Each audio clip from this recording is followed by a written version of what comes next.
everyone, it's Karina. I'm going to try a little experiment where I tell a story over a video and I'm going to patch stuff together. And you'll see me at the end. Alright, here we go. Everything has a place and a part in the ocean. From the water itself full of salt and plankton, to huge whales, to tiny plants and anemones. Even this crab named Fish Stick. He has an adventurous life in the sea, but he has to count on many other things to protect him and keep him alive. As he munches his tiny shrimp, he thinks of his long walk he must take across the ocean floor and the other life he will encounter on the way to his home. Sea snails and slugs, all the tentacles of the anemones and jellyfish drifting. It's hard to tell the plants and the animals apart in the ocean sometimes. And as he walks along, he'll see the gaping mouths of the barnacled anemones waggling in the waveless waves. He'll explore these interesting sights and others.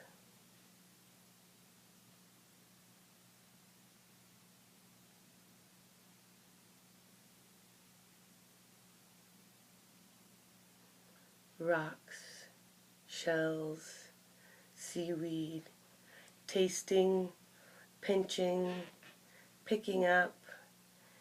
This is his life as he walks across the ocean floor, always protected by the shell on his back.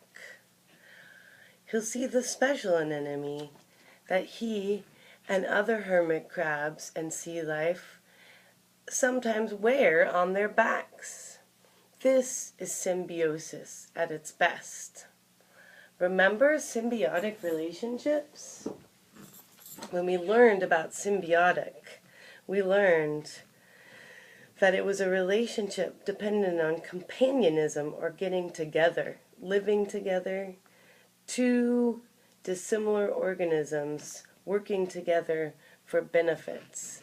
In this case, oftentimes, the hermit crab wears the sea anemone on his back. Fish Stick will show you some pictures of his friends and all the funny tricks that they do after he walks across the seafloor and sees the rest of his part of the ocean. Symbiosis is also called companionism or mutualism. When the hermit crabs wear these anemones on their back in the sea, it prevents things from being able to eat them whole, crunchy shell and all.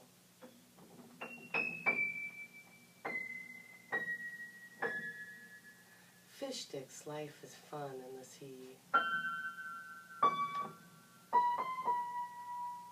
He never runs out of things to do or places to be. He never runs out of things to explore. And he never runs out of ways to experiment with symbiotic relationships.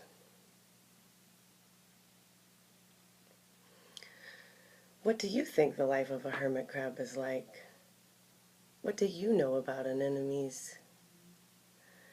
As you think about this story, think about a story you might tell about a symbiotic relationship. What does it mean to you? Do you have a symbiotic relationship with anyone? We also have read lots of times and explored the idea of the clownfish and their symbiotic relationship with anemones. This is the part where I gotta patch it together. Here isn't the clownfish, but here's the different pictures of crabs wearing anemones on their backs, on their shells to help protect them. Some of them wear several at a time. Some of them are so camouflaged that no one can see them. And some of them it looks like they're wearing a hat. And then the very last thing that I was going to share with you was another video that I saved of another crab who's using the symbiotic relationship to his advantage. And then we'll say happy rest time to ya.